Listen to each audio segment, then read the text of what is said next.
Buenas noches. En una jornada intensa en la Asamblea Legislativa se aprobó el presupuesto general 2020 el pasado viernes. Esa aprobación requirió de negociaciones para hacer cambios a la propuesta original del Ministerio de Hacienda.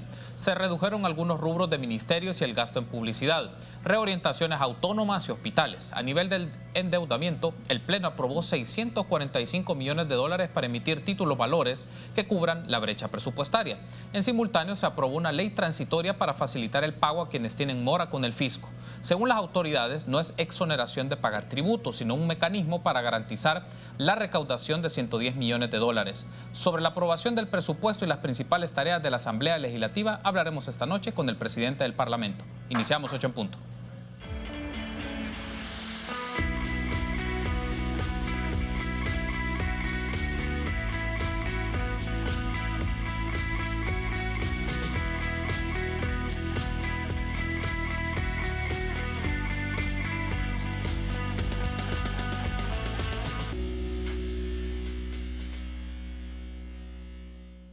¿Qué tal? Muy buenas noches. Qué gusto que nos acompañen en una nueva emisión de 8 en punto. Les saluda Carlos Monterrosa. Lunes 16 de diciembre, iniciamos la semana y vamos a hablar evidentemente de la aprobación del presupuesto general del Estado 2020 y las proyecciones del trabajo legislativo para el próximo año. Y es un gusto para mí recibir en este set a Mario Ponce, presidente de la Asamblea Legislativa, nuestro invitado que nos acompaña esta noche.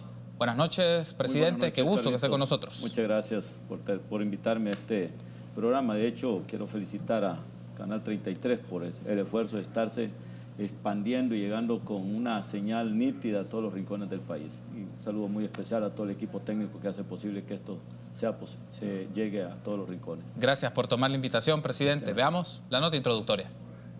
Después de muchos señalamientos que se hicieron al presupuesto, el viernes pasado Arena dijo que habían logrado que el gobierno hiciera cambios importantes y que por eso votaron. Lo que estamos observando es que se fortalece la experiencia de que el diálogo es la mejor forma para construir país. La misma lectura hace la comisionada presidencial Carolina Recinos, quien terminó la jornada de varias horas con agradecimientos para los diputados. Hemos tenido más de 70 días para hacer un ejercicio de democracia. La democracia es eso, es compartir. No se trata de ceder, dijo el ministro de Hacienda. Creo que no es un tema de ceder, es un tema de encontrar diálogo propositivo en los cuales pues podamos acuerpar la mayoría de las políticas económicas. El único que se quedó al margen de todo fue el FMLN, pues hasta el último momento insistieron en que el plan de gastos tenía irregularidades y que se dio una negociación oscura. Una cosa es que se dé por suficientemente discutida, presidente, y otra es que no se nos permita razonar el voto. ¿Cuál es el miedo a la discusión? ¿A qué le temen? ¿A los pactos oscuros? Así es. Nosotros no hemos hecho ninguna discusión que no pueda reflejarse, no hemos hecho ningún trato oscuro, todo está sobre la mesa. Tanto el gobierno como Arena hablan de haber privilegiado la transparencia en este proceso. Sin embargo, las reuniones principales donde tomaron los acuerdos se hicieron en privado. Para Teleprensa, Canal 33, Guadalupe Bonilla. Muy bien, agradecemos a Guadalupe Bonilla que nos ofrece esa nota introductoria, presidente. Jornada maratónica, jueves y viernes, dedicado de lleno a la discusión, negociación, deliberación y aprobación del presupuesto, pero una serie de decisiones también paralelas que se tomaron en la Asamblea Legislativa. Empecemos con esto, presidente. ¿Cuáles fueron los factores que marcaron la negociación del pasado viernes para aprobar el presupuesto? Bueno, en primer lugar, existió disposición del gobierno a través de la comisionada presidencial, jefe de gabinete Carolina Recinos y el ministro de Hacienda. Eso era importantísimo. ¿Por qué? Porque los puntos de negociación que estaban en la mesa eran, digamos, aspectos importantes como el endeudamiento, la emisión de la deuda por 755.800.000, que era más o menos, existía un cuestionamiento que era demasiado y no íbamos a lograr las metas que nos impone la ley de responsabilidad fiscal. Pero aparte de eso también, de hecho, habían otras áreas que, de acuerdo a los diputados de los diferentes partidos, no venían de alguna manera fortalecidas, como es la Fiscalía General de la República, que parte del debate, pues salió de alguna manera favorecida con 8 millones de dólares más, que no tenía en el presupuesto asignado, con el cual se había invitado al fiscal a la defensa del mismo. En ese mismo sentido, creo que las decisiones que se tomaron fueron producto de un esfuerzo, de conversaciones transparentes, un diálogo permanente desde el inicio. Desde el momento que llegó el presupuesto, adquirimos el compromiso de que ese espacio para lograr acuerdos se iba a, digamos, a privilegiar. Y de hecho, hoy estás viendo que la decisión tomada por la Asamblea Legislativa es producto del diálogo, de la concertación, de ese diálogo sincero que todos, algunos de alguna manera cuestionan, y no son, digamos, en este caso en particular, acuerdos oscuros, no tiene nada que ver. El FMLN tuvo la oportunidad de ser parte de este esfuerzo.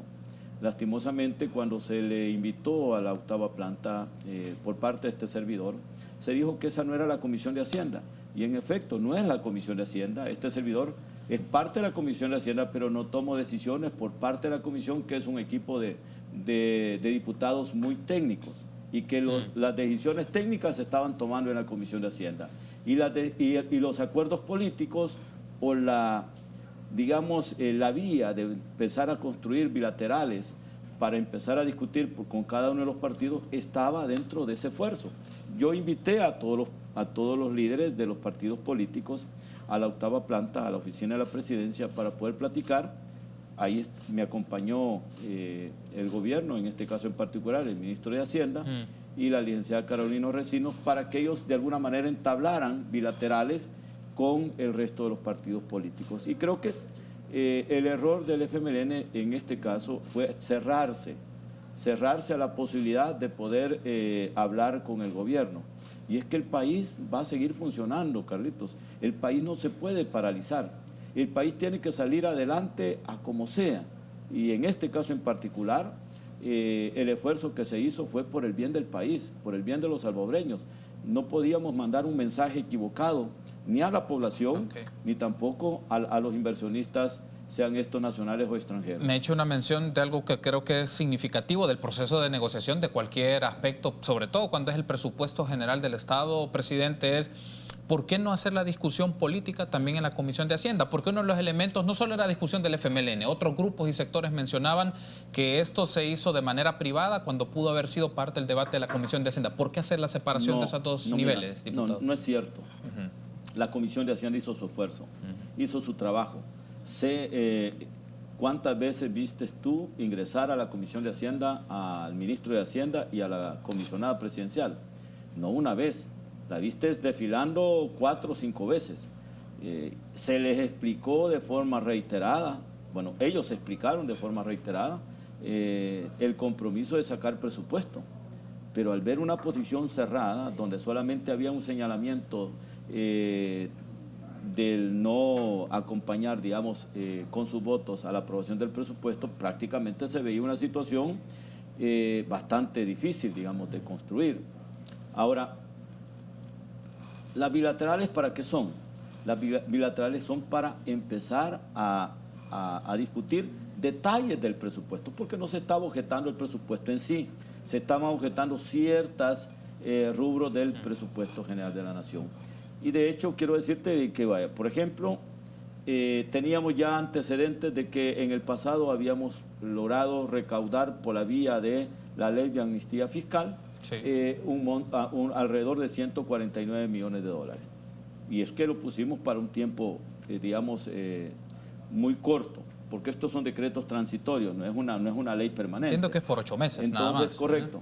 Entonces, hoy, viendo de que la emisión de deuda era alrededor de 755 millones, dijimos nosotros que, bueno, ¿cómo podemos, digamos, emitir menor deuda con relación a la que se está pidiendo? Entonces, ahí vinieron las ideas, y para eso, obviamente, los técnicos conocemos de primera mano, digamos, ciertos acuerdos políticos o ciertos, digamos, resultados producto de acciones hechas en el pasado. Dijimos, miren, pero cuando nosotros hace un poquito más de 2 años echamos a andar la ley de amnistía, que el gobierno del FMLN nunca creyó, o sea, logramos el acuerdo, logramos que el Ejecutivo aceptara la ley de amnistía. el gobierno se benefició, el gobierno del FMLN. De las 149 millones de dólares que recaudó Hacienda, producto de esa ley de amnistía, sirvió para pagar a proveedores de, digamos, los uniformes, sí, programas escolares, sociales, cuadernos, zapatos y una cantidad de proveedores, de otro tipo de proveedores en diferentes áreas. Entonces nos sirvió para resolver problemas del momento. Entonces, si ya teníamos un antecedente de que por esta vía se pueden conseguir recursos, digamos, ¿por qué no echarlo a andar? Y alguien puede decir, por ejemplo, las críticas, es que ustedes están beneficiando a los ricos. Perdóname, lo que sucede, digamos, lo que está en los tribunales de Hacienda son, son recursos presentados por los privados, porque Hacienda detectó que en una declaración se hizo un mal cálculo del impuesto. Pensé en una empresa que importa millones. Okay. Por supuesto, si se equivocan van a ser millones los que vamos a dejar de percibir. Entonces, lo que se busca por esta vía es cobrar el impuesto. Cuando vos ves y te dice el ministro y le pregunta, pues los periodistas le preguntaron al ministro, mire, ¿cuánto es más o menos lo que esté en juego, que esté en los tribunales hacendarios? Es alrededor de 600 millones de dólares, pero 600 millones de dólares la multa, más los intereses. ¿Y por qué la multa? Porque es el doble. Claro. Si vos no pagaste correctamente el impuesto, se te pone una penalización del 100% de ese impuesto. Okay. Entonces, ¿ves? Se duplica. Entonces, más los intereses que eso significa. ¿Y en cuánto tiempo crees que vamos a recuperar ese dinero cuando lo necesitamos ahora? Si hacemos el esfuerzo y si nos va bien, en 8 años, ¿no? Porque mínimo son 10 años digamos, la lucha jurídica dentro de todo este proceso para lograr de alguna manera hacer que el contribuyente pague. Tengo que hacer la primera pausa, presidente, pero al regresar en los siguientes bloques vamos a desmenuzar varias de las decisiones y aclararlas a la audiencia, porque muchos amigos y amigas se preguntarán, bueno, ¿qué fue lo que se aprobó? ¿Cuáles fueron algunas de las decisiones? ¿A qué se le recortó? ¿A qué se le va a dar más? Bueno, de esto vamos a hablar. Volvemos en minutos.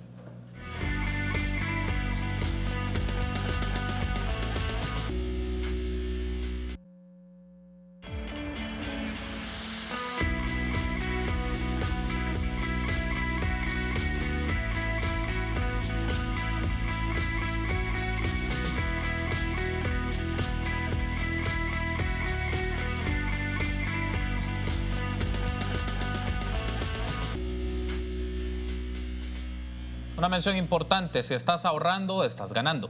Por cada $150 que ahorres, participas en sorteos en efectivo y premios al instante por más de $60,000. Ahorra y gana con Banco Promérica. Gracias por seguir junto a nosotros en este su espacio de 8 en punto. Esta noche estamos platicando del 16 de diciembre con Mario Ponce, presidente de la Asamblea Legislativa, para aclarar un poco a los amigos y amigas sobre todo este caso de la Ley Especial y Transitoria para el Cumplimiento Voluntario de Obligaciones Tributarias y Aduaneras, con un texto bastante largo, pero es el nombre formal y oficial, conocido como una amnistía fiscal. Usted mencionaba, lo que puede obtener el gobierno, según los datos que tiene el Ministerio de Hacienda, serían $600 millones, incluimos todas las penalizaciones que se dan. Multas e intereses. Pero se quedarán en 110 millones. Si lo ponemos para que la gente lo conozca, ¿quiénes son los que salen favorecidos con una decisión de este tipo? Mira, lo que existe, digamos, a nivel de aduanas, cuando tú haces una importación en cuantía, y te voy a poner un ejemplo, en repuestos, por ejemplo, vamos a poner a una casa de repuesto, XYZ, y vino y te declaró una cuantía, y al momento de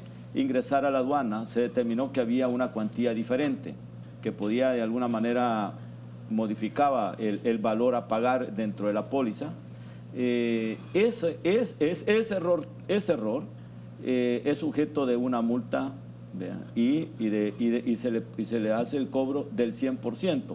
Si dejó de pagar, digamos, a manera de ejemplo, $500,000, tiene que pagar $1 millón. ¿Vean? Ahí viene la multa, el 100%, más los intereses en lo que se tarda el contribuyente en pagar. Pero puede suceder de alguna manera que también otro importador venga y declare un peso, porque hay mercaderías que se determinan por pesos y los pesos pueden modificarse con relación a las telas para la confección. Tú haces una importación de 1 millón de yardas de tela y eso te lo miden de alguna manera con un peso determinado, tela de algodón. El algodón, por ejemplo, si tú lo tomas en un puerto de los Estados Unidos, tiene un peso. Okay. Hay el factor clima, te modifica ese peso por la humedad, ¿verdad? Y eso te puede modificar el peso en un puerto de los Estados Unidos y el peso en puerto de Acajutla es otro, ¿verdad? Entonces, eso te puede modificar y el peso que ya trae determinada la póliza te modifica. Eso está sujeto a una multa, a una sanción, que es la multa. Entonces, son cuantías, pesos, valores. ¿Por qué? Y no es una cuestión de que el empresario haya querido dejar de pagar el impuesto, son los técnicos o los responsables, digamos, de las empresas los que elaboran las declaraciones de impuestos. Son digamos, cada empresa tiene a su equipo su agente aduanal. Y un error del agente aduanal en la clasificación arancelaria, en la cuantía, en el peso, en el valor, termina en una situación de esta. Eso es con relación a las importaciones.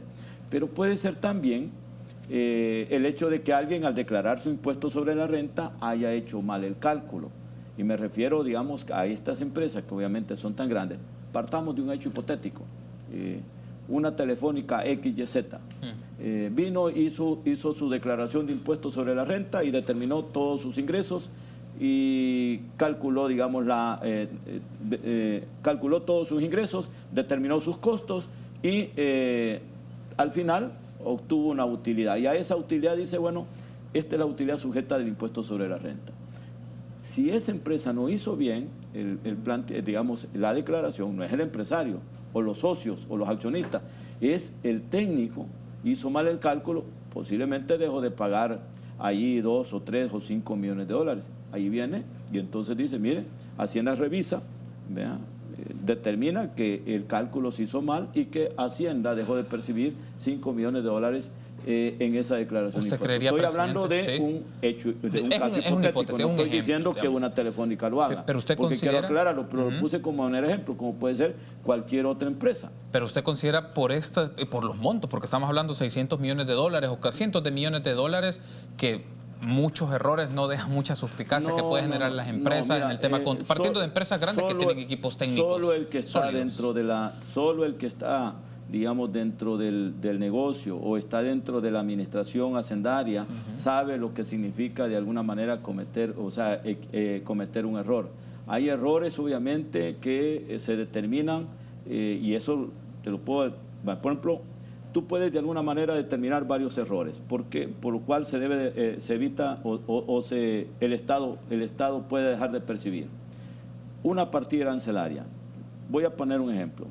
Vienen 100,000 tazas de estas. ¿A dónde crees que las tengo que clasificar? Hay una partida específica. Entonces, esa partida específica tiene un arancel.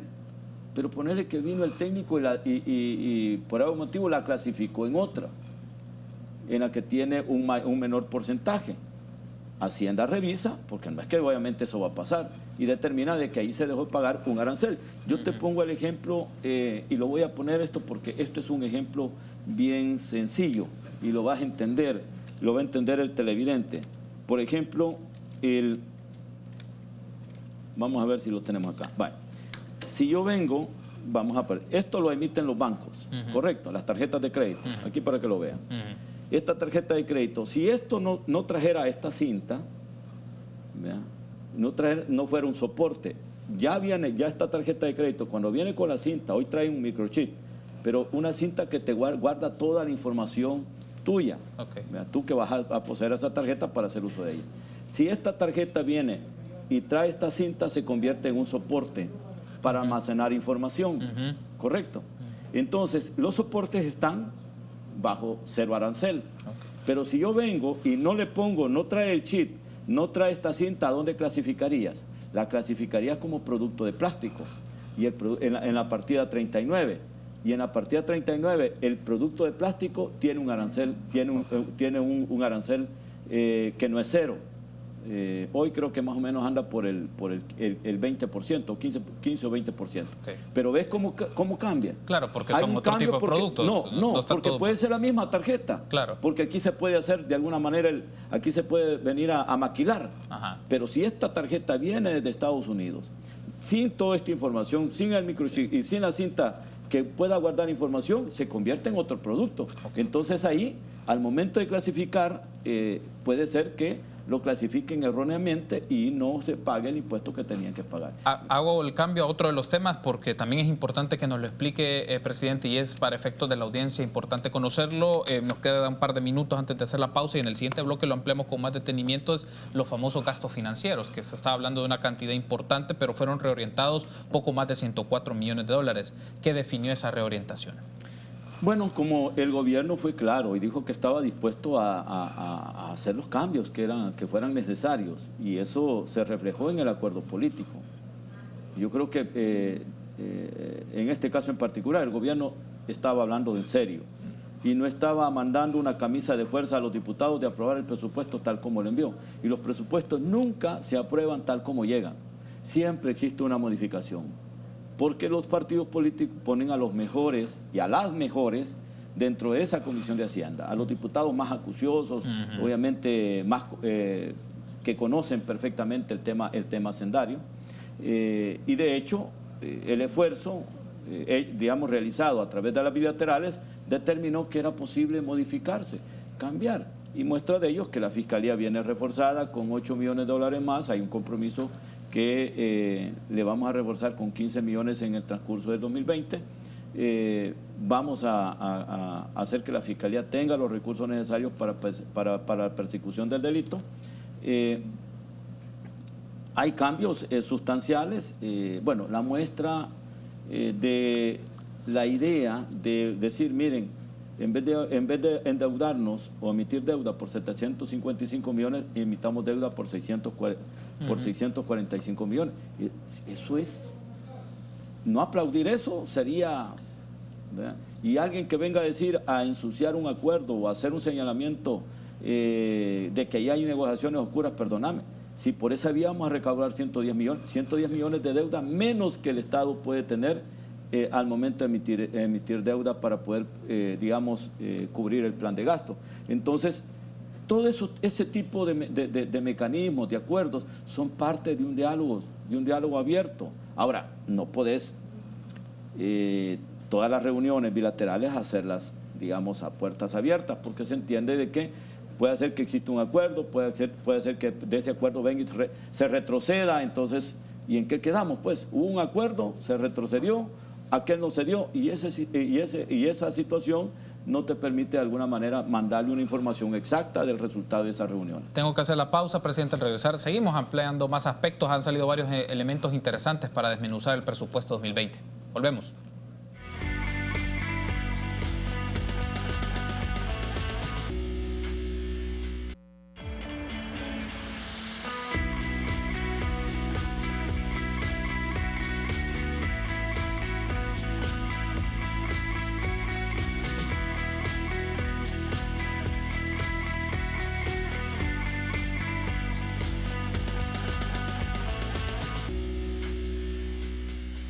Gracias por seguir junto a nosotros en 8 en Punto. Recuerde que puede interactuar con nosotros a través de las redes sociales, como puede ver en pantalla, @8 en Punto en Twitter, 8 en Punto en Facebook y la transmisión de Facebook Live de Canal 33. Seguimos platicando con Mario Ponce, presidente de la Asamblea Legislativa, que nos acompaña esta noche para hablar del presupuesto. Otro de los asuntos, a mí me llama un poco la atención, no sé si al final fue parte de la aprobación del dictamen en esto de los movimientos de los gastos financieros, que fueron poco más de 104 millones, que usted nos daba la explicación en el segmento anterior. Aparece que al órgano judicial se le da poco más de 13 millones para financiar el pago del bono de empleados y funcionarios. La pregunta es, ¿por qué se le da a la Corte o al órgano judicial si ellos ya tienen un presupuesto destinado dentro de sus rubros? Una cantidad. ¿Nos aclara un poco cómo es esto? Yo quiero obviamente aclarar. A ver. El esfuerzo, el trabajo de los diputados junto con el equipo del gobierno no fue para venir y tomar ese acuerdo. Eso ya venía dentro del presupuesto que envió la Corte Suprema de Justicia. Y yo lo dije públicamente. Bueno, están objetando los gastos financieros del Ejecutivo. Bueno, revisen el presupuesto del órgano judicial. Ahí vienen 13 millones de gastos financieros y en efecto ahí viene el bono del órgano judicial. No sé si son 2 bonos o lo que está cubriendo ahí. Bono de empleados y funcionarios, sí. Entonces, eso ya lo traía. Nosotros no nos metemos en el presupuesto del órgano judicial.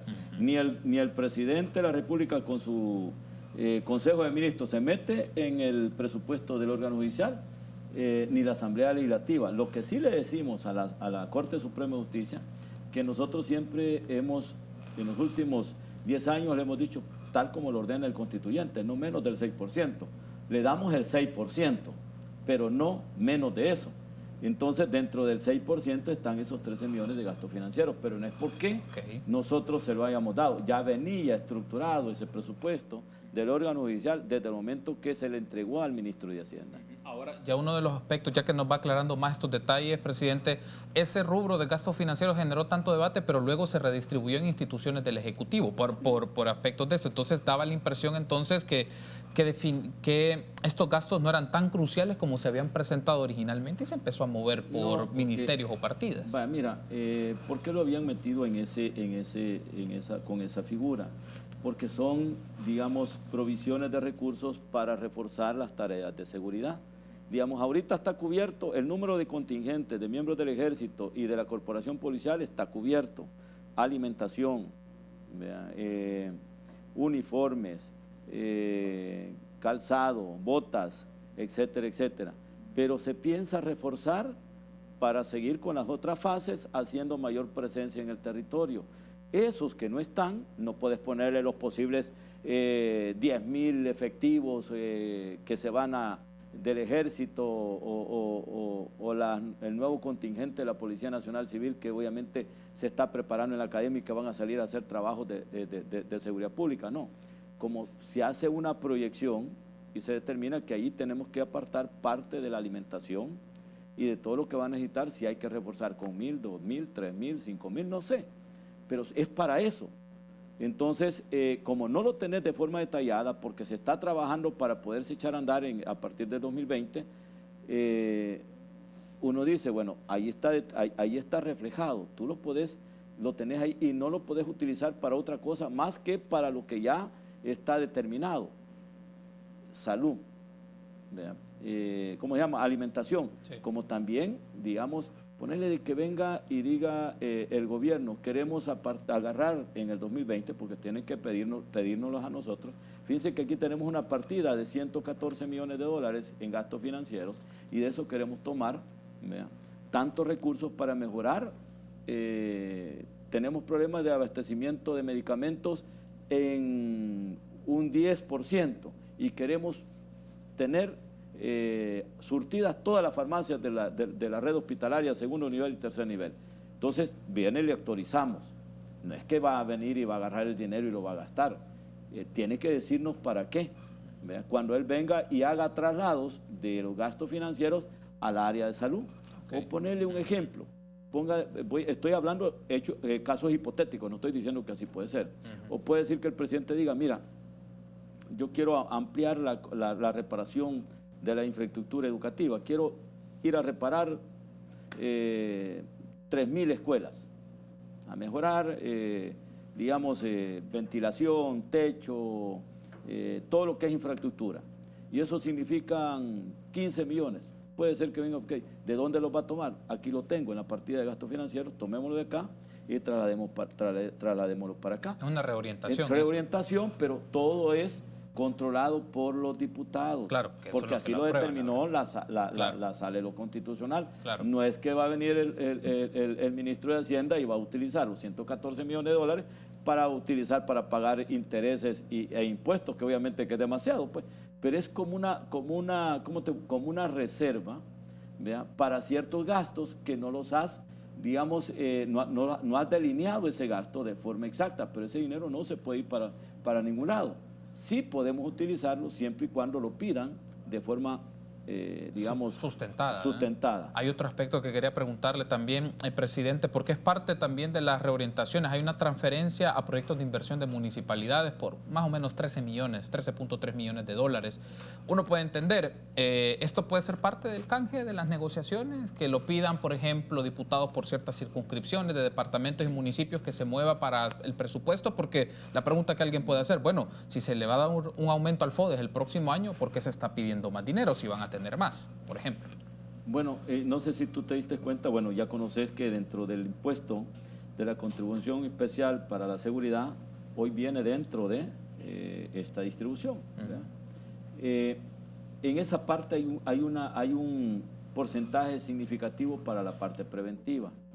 Si eso es para poder de alguna manera construir espacios como canchas de fútbol, básquetbol, softball, no sé, estoy hablando de proyectos que van en beneficio de la gente, eso, y el municipio es parte del Estado, pues hombre, al final es el Estado el que está llevando ese bienestar a la gente a través de una municipalidad. Pero eso siempre lo han hecho y no hay tener las colas del presupuesto que le ayudas a instituciones que han hecho una enorme labor. Por ejemplo, la Fundación Ayúdame a Vivir, sí, el Instituto del Cáncer, sí, Fe y Alegría, Salmo, que son como fundaciones que reciben. La Fundación Padre Arrupe, sí. De lo que sí, y quiero ocupar este espacio o digamos aprovechar el espacio contigo, de decirle al padre Pepe Moratalla que en efecto vamos a resolver el asunto. Este servidor, como estuvo muy sobrecargado, estuvo muy digamos, estaba dentro de todo el proceso del debate y de las negociaciones, no revisó, digamos, la Fundación Editra, que es la que dirige el padre Pepe Moratalla. Hace una labor impresionante. Niños de familias pobres de Soyapango, él los transforma, los forma, digamos, y se ve el resultado. Se le pasó al ministro, digamos, en ese caso en particular, pero ya hablamos con el ministro, lo vamos a resolver en los primeros meses del año 2020. Pero ves ahí que ahí hay una orientación de recursos.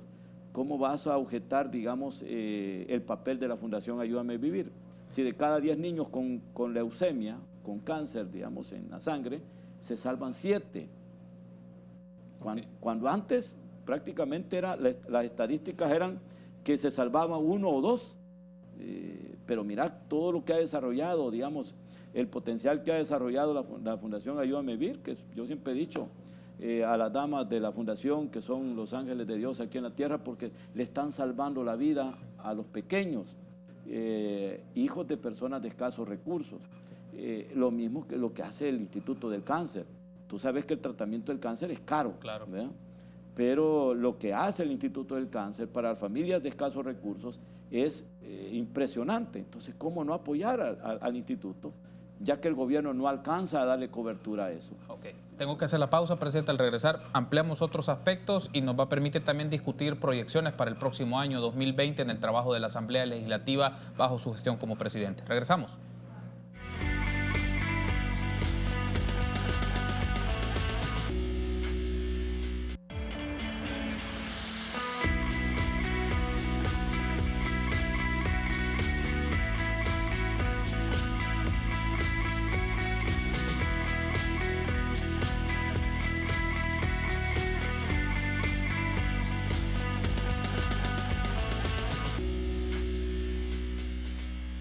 Gracias por seguir junto a nosotros en 8 en Punto. Varios temas que discutir con el presidente de la Asamblea Legislativa, Mario Ponce. Vamos a seguirlo haciendo en el transcurso del próximo año, presidente, pero un aspecto que es relevante y seguro se estará preguntando ciudadanos es solicitar una gestión o una auditoría interna, más bien para ser más precisos, de los fondos de la gestión anterior cuando era Norman Quijano presidente de la Asamblea Legislativa.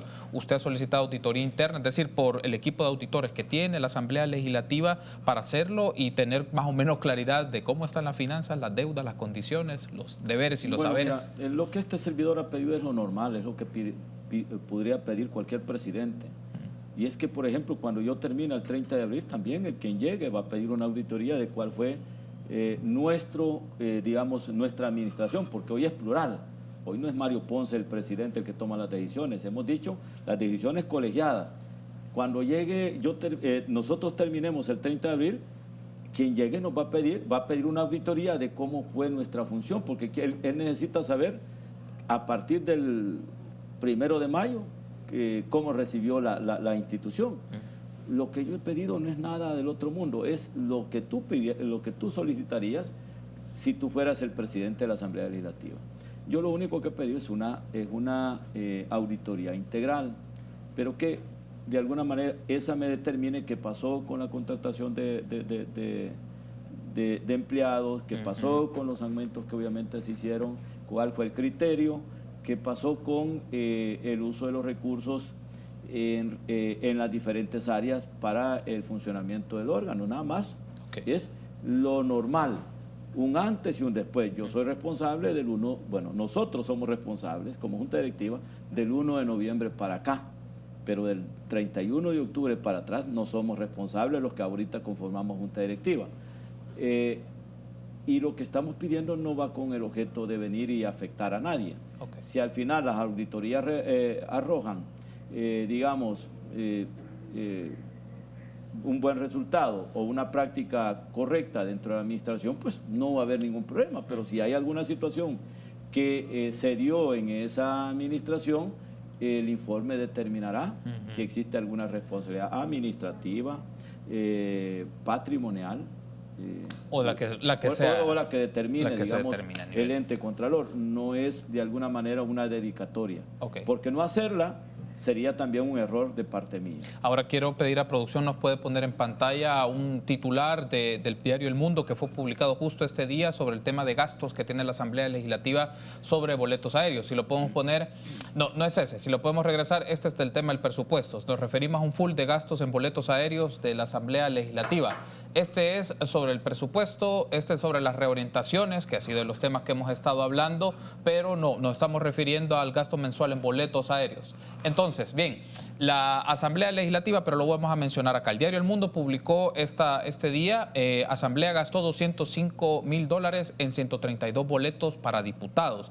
$205,000 que está distribuido. Por lo menos aparece los 10 diputados que tenían más viajes, 3 del PCN, 3 de Arena, 3 del FMLN, 1 de Gana. Entonces, esos son unos de los datos. ¿Cómo se puede hacer en este caso para hacer una gestión y observar qué tan necesarios son estos gastos en boletos aéreos? Lo consulto porque es una de las preguntas que la gente se formula. Mira, yo lo dije al 1 de noviembre, que este servidor de alguna manera iba a dar el ejemplo. Y en efecto, yo obviamente no le vamos a quitar a nadie de que venga y vaya a hacer un curso o una pasantía sobre un tema en particular que la comisión a la que pertenece está haciendo. Si va orientado a traer un mejor conocimiento para ponerlo en práctica o ponerlo en favor del debate, enriqueciendo el debate o mejorando el texto de la norma que se está estudiando, pues bienvenido sea. Porque no puedes aislar, a la Asamblea Legislativa del resto de los congresos del mundo. Lo que no hay que hacer es abusar. Es abusar, y de hecho yo lo dije, cada quien es responsable de sus actos, Carlito. A cada quien tienen que juzgar por sus actos. Si ahí hay algún, un viaje recurrente, y se ve la viajadera, obviamente, de un diputado, al final el medio periodístico, el periodista investigativo va a reflejar en su noticia lo que realmente ha sucedido. ¿Entendés? Entonces, este servidor, de hecho, da el ejemplo. Si tú preguntas, mire, ¿y usted cuántos boletos le han dado para poder viajar? Ninguno. Y sí he viajado, pero me lo han dado la cooperación. He ido a trabajar el tema, he hecho pasantías con relación al tema de las reformas electorales. Fui a Perú, fui a México, fui a Chile. ¿Y eso quién lo pagó? Lo pagó Washington. Y ya estamos ahorita trabajando en eso, ya estamos separando las funciones de la parte administrativa y la parte jurisdiccional. Estamos buscando, mejorar, tener una nueva institucionalidad. Estamos trabajando sobre los conocimientos adquiridos. Pero ¿cuánto le costó ese viaje de este servidor? Y te voy a poner el ejemplo. Claro. Ni un centavo a la Asamblea. No cobré viáticos tampoco. No me dieron boletos, no cobré viáticos, no cobré nada. Es más, la diputada que me sustituyó tampoco se le iba a hacer un llamamiento para que pagara el sueldo de diputada, porque entonces me volvería fraude, ¿verdad? Porque se va el diputado, es cierto, no cobró viáticos, no cobró boletos, pero la diputada quedó ganando como el sueldo de diputada. No. En el caso personal de mi diputada suplente, ella me cubre, ella es una técnico, es una economista, ella me cubre, cuando yo he estado ausente. Entonces, ¿ves? Ahí no hay ningún gasto de parte de la Asamblea, de ningún centavo partido por mitad de los impuestos de los salvadoreños. Entonces, yo puedo de alguna manera venir y decir, mire, ¿saben qué? Quiero viajar. Yo evito por todos los medios viajar con boletos pagados por la Asamblea Legislativa. y aún ofrecimientos que obviamente se le han dado a este servidor, he dicho que no puedo, porque primero hay el país. Si tú pones el ejemplo, voy a poner el ejemplo. En este momento, por ejemplo, yo estaba en la lucha por lograr que se aprobara el presupuesto. Eso era más importante que yo saliera. Y ahí tenía invitación por parte de Corea para ir a inaugurar un evento a República Dominicana. No fui. Prioricé el país primero. Igual había, para también me vino una invitación de Qatar, de los países de Árabes Unidos, a que asistiera a un evento de todos los presidentes de los parlamentos del mundo. Le dije, no puedo. Prioridad para este servidor es trabajar en esta asamblea y tratar de sacar un presupuesto y tratar también de sacar otros acuerdos políticos en función de fortalecer la seguridad. Entonces, yo priorizo mi trabajo legislativo. Y en estos momentos donde el país me necesita, porque me paguen todo, aunque me regalen todo, no voy. Y muestra ahí que no he asistido a esos eventos y espero, de alguna manera, estar más dedicado al trabajo legislativo que estar pensando en un viaje. Por lo menos este servidor da el ejemplo. Yo espero que los diputados priorizaran el trabajo legislativo y que cuando hay que ir a un evento, sea porque se van a enriquecerse del conocimiento para ponerlo en práctica en función de la discusión de la ley que están tratando en la comisión respectiva. Presidente, quiero dar las gracias por haberme acompañado. El tiempo se nos ha agotado, pero la invitación siempre está hecha para que discutamos. Nos hemos dedicado a hablar del presupuesto, pero creo que necesitamos hacer un programa solo para las pensiones, que es uno de los temas. Y este es importante para los ciudadanos, claro. Es necesario que el diputado que está viendo este programa pueda de alguna manera poner sus barbas en remojo y hacer su propia reflexión. Mira, al pueblo no le molesta que un diputado viaje, pero cuando viaja demasiado también le molesta, porque si le está tocando la bolsa, le está tocando el bolsillo al salvadoreño, pues entonces el abuso en el uso de los boletos es lo que la población detesta y señala. Por lo tanto, no le está diciendo, mire, no viajes. Si tú venís, si tuviste un viaje o 2 viajes en todo el año, no te van, la gente el pueblo no te va a diputados con 10 viajes en 11 meses, un viaje al mes. Por ejemplo, en un año, 20 viajes, entonces ya la gente empieza a parar la antena, ya empieza a parar su antenita y eso ¿por qué? Gracias por habernos acompañado, presidente. La invitación siempre está hecha. Nos volveremos a encontrar en otros momentos en este espacio de entrevista. Y a ustedes, amigos, gracias por habernos acompañado. Será hasta mañana, 8 en punto. Buenas noches.